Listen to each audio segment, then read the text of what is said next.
Coucou, coucou à toutes et merci d'être là aujourd'hui pour cette première émission en solo sur le quart d'heure, ce qui est devenu le quart d'heure hashtag LQH, un rendez-vous qui fait du bien. Et oui, eh bien c'est ma première émission, je commence déjà à bégayer, première émission en solo. Donc sans ma brune Tipeee qui certainement me regarde depuis son cabinet à Colmar et à qui bien sûr j'envoie tout plein de gros bisous.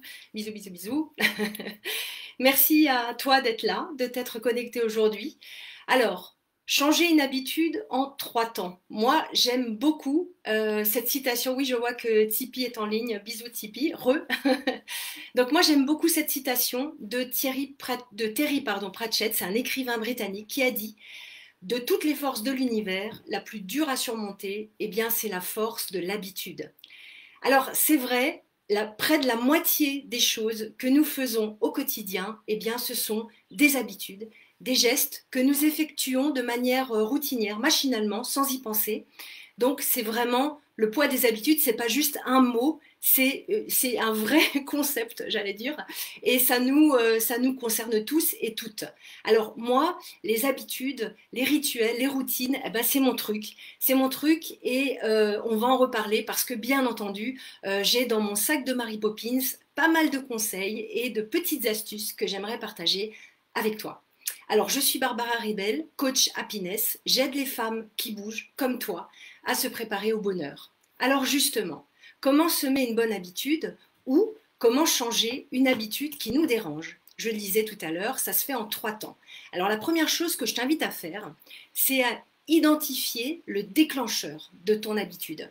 Donc, je t'invite en tout cas à comprendre comment et pourquoi tu as inscrit cette habitude dans ton quotidien. Alors c'est ce qu'on appelle le signal, c'est ce qu'on appelle le déclencheur, en anglais on dit trigger.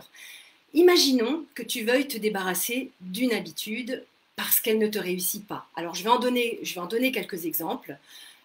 Tu manges un croissant tous les matins par exemple et puis tu t'es rendu compte que tu as pris du poids. Tu te couches trop tard. Du coup le matin quand tu te lèves, tu es fatigué. La journée est difficile, elle démarre difficilement.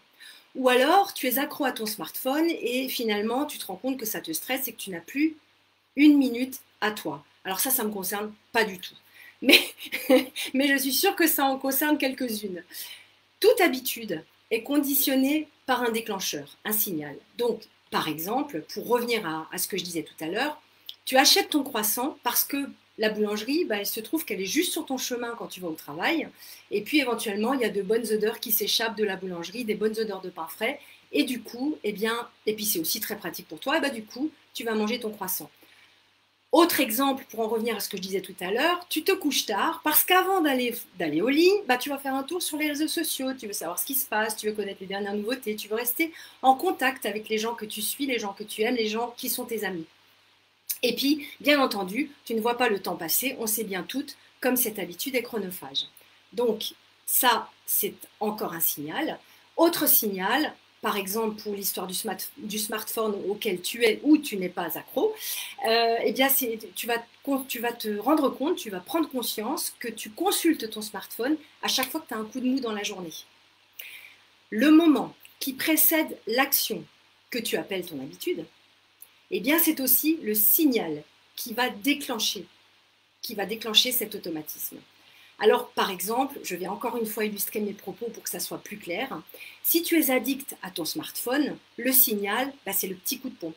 Le petit coup de pompe que tu ressens, le petit coup de mou, l'envie de changer d'activité, le petit ras-le-bol. Pour le croissant que tu achètes tous les matins, le signal, bah, c'est le fait de passer devant la boulangerie.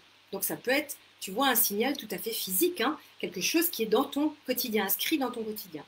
L'heure de coucher trop tardive, typiquement, eh ben, c'est l'envie, le plaisir, le désir de te connecter aux réseaux sociaux, Internet, etc. Donc, la première chose à faire, et c'est la première étape, c'est le premier temps, c'est le premier mouvement pour changer une habitude, ben, c'est d'abord d'identifier le signal, le trigger, le déclencheur de cette habitude. La deuxième chose à faire, évidemment, ça va être de déplacer ou de modifier le signal. Parce que, évidemment, tu le sais bien, les mêmes causes produisent toujours les mêmes effets. Et oui, c'est bien embêtant quand c'est une mauvaise habitude. Donc, il va falloir le modifier, ce signal, une fois que tu l'as identifié, le déplacer, voire le supprimer si tu peux, pour qu'il n'enclenche pas l'habitude que tu veux changer précisément. Donc, il ne s'agit pas de le nier, il ne s'agit pas de mettre la tête dans le sable. Il faut simplement le rendre inopérant, un petit peu le désactiver, un petit peu comme un vaccin. Tu vois, dans un vaccin, le virus, on l'a désactivé, on l'a rendu inopérant. Sinon, tu tomberais malade. Autre exemple, au lieu d'aller sur les réseaux sociaux avant d'aller au lit, donc au lieu d'avoir ce trigger, je vais me coucher, donc je consulte mes réseaux sociaux, tu vas y aller plus tôt dans la soirée. Tu vas trouver un autre trigger. Par exemple, dès que tu rentres du travail, hop, automatisme, c'est à ce moment-là que je m'autorise ma pause réseaux sociaux, internet, etc. Ou alors, tout de suite après le dîner, mais en tout cas, bien avant l'heure du coucher. Tu mettras ainsi toutes les chances de ton côté de respecter tes précieuses heures de sommeil. Ça non plus, ça ne me concerne pas. Alors, pour être un peu plus sérieux, pour ne pas acheter ton croissant tous les matins, tu peux aussi changer de trajet pour aller au travail. Tu peux aussi te lever plus tôt, bien entendu, et te préparer un petit déjeuner équilibré. Moi, ce que je t'invite aussi à faire, c'est à te donner des jokers. Je fonctionne pas mal comme ça moi-même. Tu te donnes des petits jokers dans la semaine. On ne te demande pas d'arriver au 100%. On te demande d'y arriver peut-être à 75% ou à 80%. Autrement dit, 4 ou 5 jours dans la semaine, tu vas faire comme ça, petit déjeuner équilibré, tu changes de trajet, et puis il y aura des fois où tu craqueras et ce ne sera pas grave. Voilà. Donc, ça c'était l'exemple du croissant. L'autre exemple, toujours avec le smartphone, si tu ne veux pas être distraite, eh bien, garde ton smartphone hors de portée. Comme ça, tu n'es justement pas tenté de le consulter dès que tu auras un coup de mou. Donc ça, c'est la deuxième chose à faire, c'est la deuxième étape, déplacer, désamorcer le signal pour qu'il n'enclenche plus cette mauvaise habitude que tu veux changer. Alors le troisième point, c'est d'adopter une nouvelle routine. Le troisième point, c'est d'adopter une nouvelle routine. Pourquoi? Mais parce qu'en fait, ça ne suffit pas. Ça ne suffit pas d'identifier ton déclencheur, ça ne suffit pas de le déplacer. Il faut comprendre une chose très importante. Toute habitude crée une forme d'addiction. Ça crée une forme d'addiction et c'est bien pour ça que tu le fais, que tu le refais, que tu le refais. En l'accomplissant, tu obtiens une récompense. Alors, je ne vais pas rentrer dans les cascades neurochimiques, enfin des neuromédiateurs qui se mettent en place, mais c'est ce qui se passe. C'est-à-dire qu'à partir du moment où tu enclenches cette habitude, où tu poses cette action, tu vas avoir un sentiment de réussite, une espèce de récompense qui est due à certaines hormones qui vont être émises. Et ton cerveau, lui, il va enregistrer ce succès, il va enregistrer cette récompense. Et donc, ça va renforcer le lien entre le signal, le déclencheur et l'habitude. Et c'est ceci, entre autres, qui explique pourquoi nos habitudes sont si tenaces, même les mauvaises. Alors, si tu ne tiens pas compte de cet aspect fondamental, de la récompense, du pourquoi tu fais quelque chose, alors ton changement d'habitude, tu t'en rendras compte, il ne tiendra pas longtemps et tu reviendras bien vite à la case départ. Cette addiction qui renforce ton habitude, eh bien, ça peut être, dans l'exemple du croissant, une récompense sucrée. Une récompense sucrée parce que, dans le fond, tu fais un travail qui ne te plaît pas trop. Ça peut être aussi, dans le cas du smartphone ou de l'addiction à Internet, ça peut être le besoin de t'évader ou de te divertir. Ça peut être le plaisir d'apprendre de nouvelles choses. Donc, la troisième chose à faire, tu l'as compris, c'est de comprendre le besoin sous-jacent, le besoin que tu combles, et de le récompenser autrement par une nouvelle routine. Je vois juste que Marie-Élise s'est connectée. Bonjour Marie-Élise, merci d'être là. Donc, cette chose est très très importante. Il faut bien comprendre que si tu ne mets pas en place un autre mécanisme de récompense, eh bien tu vas retomber dans tes, entre guillemets, mauvaises habitudes. Alors, ce que je te propose, c'est de reprendre les 3 exemples que j'ai amenés, qui sont des exemples triviaux, qui te concernent ou pas, mais à partir desquels tu pourras très facilement extrapoler par rapport à ta situation à toi. Ce sont des exemples un peu bateaux, un peu types, mais ils t'expliquent un mécanisme. Donc, je reprends toujours mon exemple du croissant. Si tu cherches une récompense sucrée pour compenser un travail qui ne te plaît pas, vois en quoi tu peux changer ton travail pour qu'il corresponde mieux à tes aspirations. Ça, ce serait la base, évidemment. Et si tu ne trouves pas, eh bien, cherche une autre récompense, mais quelque chose qui te fasse vraiment plaisir. Une récompense non sucrée, évidemment, puisque tu veux perdre du poids. Donc, ça va être acheter un nouveau bouquin, une sortie ciné, ça peut être une bougie parfumée. Vraiment, choisis ce qui te fait plaisir et qu'éventuellement, tu ne t'autorises pas à t'offrir. Et c'est le moment de mettre en place une nouvelle routine de récompense là-dessus. Comme ça, tu mettras dans ton cerveau en place un nouveau mécanisme, une nouvelle routine de récompense, mais qui ne sera pas le croissant, qui sera autre chose. Quelque chose que tu auras choisi, qui te nourrit aussi psychologiquement, symboliquement, mais qui ne te nourrira pas en tout cas physiquement. Autre chose, si tu consultes trop souvent ton smartphone en journée, parce que tu as besoin de ménager des pauses. Alors, petite parenthèse, nous avons toutes besoin de nous ménager des pauses. Nous ne sommes pas des robots, nous ne pouvons pas démarrer à fond les balais à 8 h du matin et débrancher la prise à 5 h, 6 h ou 7 h le soir. Ça ne marche pas comme ça. Donc il est tout à fait logique et normal que tu aies besoin de faire des pauses pour retrouver ton énergie, pour te redynamiser, pour faire une coupure, etc. Donc moi je t'invite à faire d'autres choses, par exemple des cycles respiratoires. Donc tu mets ton smartphone loin de toi pour ne pas être tenté.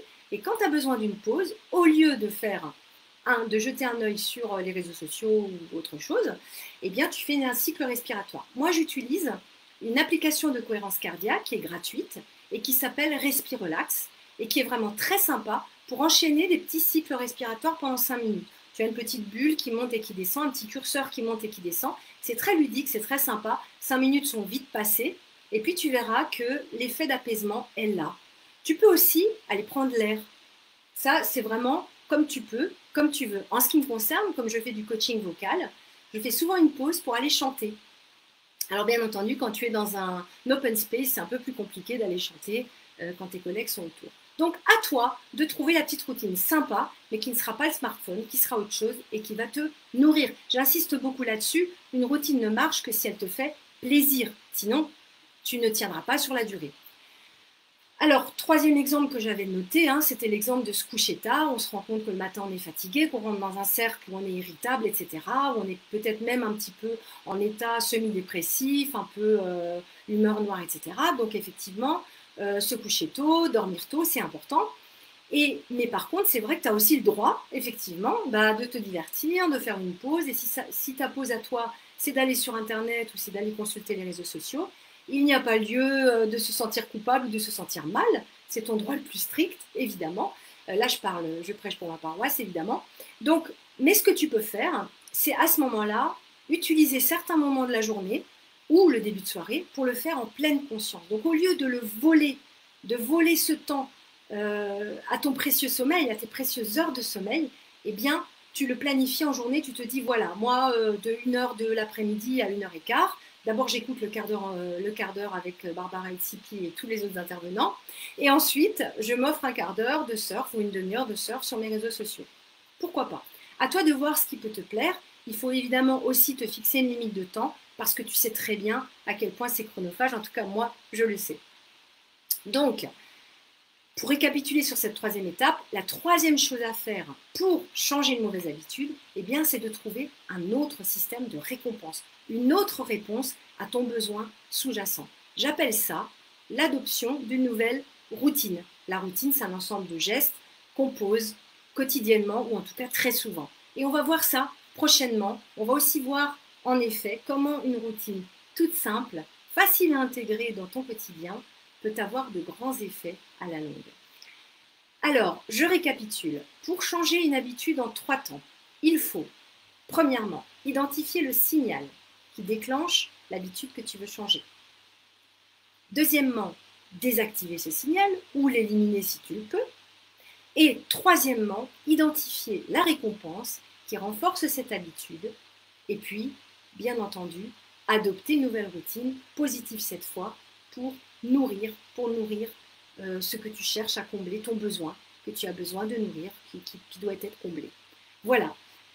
Tu peux retrouver, j'espère que ça t'a plu, j'espère que ça t'a apporté un éclairage sur comment changer une habitude. C'était vraiment le but, l'objectif de cette petite séance de coaching, de ce petit quart d'heure coaching. Tu peux retrouver cet article ainsi que la citation dont j'ai parlé tout au début sur mon site thehappiness-factory.com ainsi que sur mes réseaux sociaux, Facebook, Instagram, Pinterest, LinkedIn, Twitter, à l'adresse Barbara Coach Happiness. À très vite.